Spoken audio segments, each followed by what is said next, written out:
Hello everyone, hope you all are fine and safe and using your time in good things, especially in studies. So student, last video में हम लोग ने बात करी थी post Gupta period, जिसमें कि हमने जाना था कि पोस्ट गुप्ता पीरियड को कितने पार्ट में डिवाइड किया गया था, क्या क्या पोस्ट गुप्ता पीरियड में हुआ था, और इसे कहीं ना कहीं हिस्ट्री का मेडिवल पीरियड के नाम से भी हम जानते हैं। तो क्योंकि वो चैप्टर कंप्लीट नहीं हुआ था, तो आज इसे हम इस वीडियो के साथ इस चैप्टर को कंप्लीट करते हैं। तो चलिए स्टार्ट करते हैं और जानते हैं कि पोस्ट गुप्ता पीरियड में और क्या क्या चीजें हुई थी। सबसे पहले स्टूडेंट हम बात कर लेते हैं कि जो पोस्ट गुप्ता पीरियड था उसमें सोशियो और इकोनॉमिक प्रोग्रेस क्या हुई थी। तो आप जैसे कि देख सकते हो कि सोसाइटी ने इकोनॉमिकली रिवाइव किया अपने आप को, मतलब बहुत से ऐसी नई चीजें आई जो कि इकोनॉमिकली बैकग्राउंड से अच्छी रही सोसाइटी के लिए।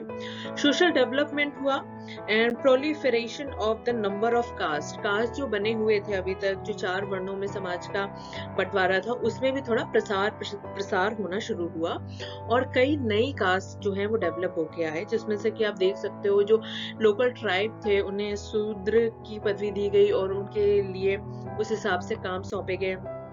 कायस्थ भी एक नई कास्ट डेवलप हुई पोस्ट गुप्ता पीरियड में, जिसको कि ड्राफ्टिंग और राइटिंग का काम दिया गया। राजपूत्स डेवलप हुए, जिसमें कि चौहान्स हैं, परामर्स हैं, प्रतिहाराज हैं एंड चंडेल्स हैं। ये राजपूत्स में उस समय डेवलप हुए।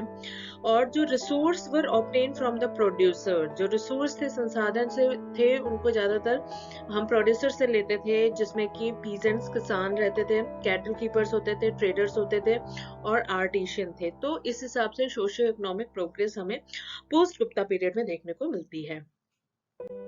अब बात कर लेते हैं चोला डायनेस्टी की। चोला जो कि अपने आप में ही काफी फेमस डायनेस्टी रही है और इसे साउथ की ओल्डेस्ट किंगडम के नाम से भी हम जानते हैं। तो ओल्डेस्ट किंगडम जो है वो साउथ का चोला डायनेस्टी है और मोस्ट पावरफुल है, जो कि 2nd सेंचुरी बीसी से 5th सेंचुरी सी तक रहा है।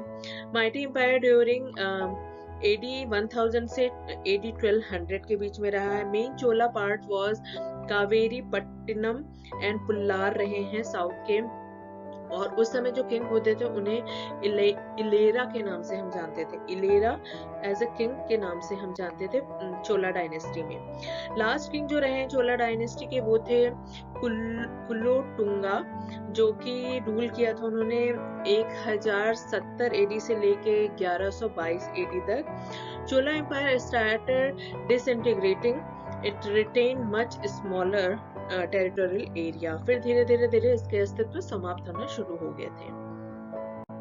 अब हम बात कर लेते हैं socio economic and art and architect at that time. तो इरिगेशन केयरफुली होने लगा था, बूस्ट मिला था एग्रीकल्चर एक्टिविटीज को, labour, water resource, building reservoir, well and dam बनने शुरू हो गए थे। तो एक तरीके से आप देख सकते हो कि आर्ट एंड आर्किटेक्ट बहुत ज्यादा काम होना शुरू हुआ था। एग्रीकल्चर अपने आप में काफी इम्प्रूव हो गया था। Pardi was the most important crop, जो धान होता है वो उस समय बहुत ही इम्पोर्टेंट क्रॉप में था। Main part of people's diet and medium of barter exchange, और यही जो था ये खाने का मुख्य साधन था या उनके जीवन के लिए एक बहुत इम्पोर्टेंट पार्ट था। और कहीं ना कहीं वस्तु विनिमय प्रणाली जो उस समय चल रही थी, बार्टर सिस्टम, उसको एक्सचेंज का भी एक बहुत मेजर जरिया था। टेम्पल मैनेजमेंट शुरू हुआ था, irrigation, garden and tax collection भी स्टार्ट हुआ। और जो उस समय जो टैक्स होता था उसे कॉमन टैक्स को वाटी के नाम से हम जानते हैं, लैंड रेवेन्यू जिसे कहा जाता था। Temple had multiple function in the society, जो टेम्पल थे वो काफी पावरफुल थे और सिर्फ वो पूजा पाठ का काम नहीं करते थे, उनके पास सोसाइटी से रिलेटेड और भी रिस्पॉन्सिबिलिटी दी गई थी। सेंटर ऑफ क्राफ्ट प्रोडक्शन, आप देख सकते हो कि साउथ के अभी बहुत से ऐसे टेम्पल हैं जिसकी कारीगरी आज भी बहुत ही फेमस है। तो क्राफ्ट प्रोडक्शन भी उसका एक पार्ट था। हब ऑफ इकोनॉमी, जैसे कि हमें पता है कि जो टेम्पल्स थे वो अपने आप में रिचेस्ट एक तरीके से आप कह सकते हो संपत्ति रही थी। तो हब ऑफ इकोनॉमी था सोशल कल्चरल लाइफ जो टेम्पल्स थे। बृहदेश्वरा, गंगाईकोंडा एंड धर्मसुरम जो हैं ये फेमस कुछ socio economic and art architect के नमूने हमें देखने को मिलते हैं चोला डायनेस्टी के। तो इस हिसाब से स्टूडेंट हमारा जो पोस्ट गुप्ता पीरियड वाला जो चैप्टर है वो कंप्लीट होता है। लेकिन अभी जल्दी से हम इसके एमसीक्यूज को सॉल्व कर लेते हैं जिससे कि जो चैप्टर है वो टोटली कंप्लीट हो जाए। तो चलिए इसके एमसीक्यूज पे बात करते हैं। यहाँ पे स्टूडेंट आप देख रहे हो पहला क्वेश्चन पूछ रहा है पाला dynasty was founded by Gopala in the कौन सी सेंचुरी में गोपाला द्वारा पाला डायनेस्टी को की नींव रखी गई थी। ये भी हम लोग ने लास्ट वीडियो में देखा है और इसका राइट आंसर जो है वो थर्ड वन है 8th सेंचुरी। सेकंड क्वेश्चन पूछ रहा है the name of the account of Al Biruni of the Indian mainland is known as कहानी अल हिंद, तरीके हिंद, किताब अल हिंद या नन ऑफ द अबव। तो इसका राइट आंसर है student Kitab al Hind.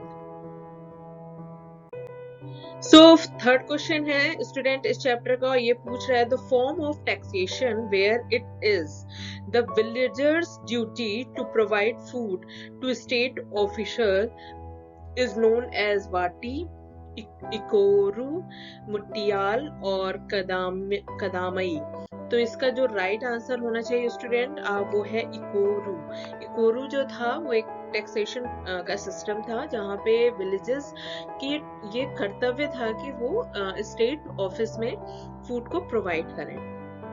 Fourth and last question है, ये पूछ रहे हैं द चैरिटास वर क्या थे। जो चैरिटास था वो क्या था।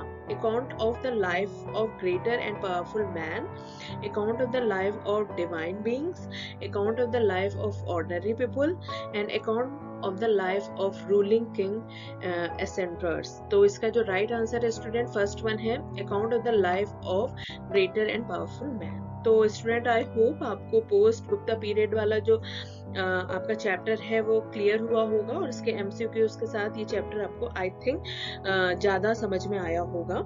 तो तब तक आप अपनी स्टडी पे फोकस करते रहिए, अपना ख्याल रखिए, फैमिली वालों का ख्याल रखिए।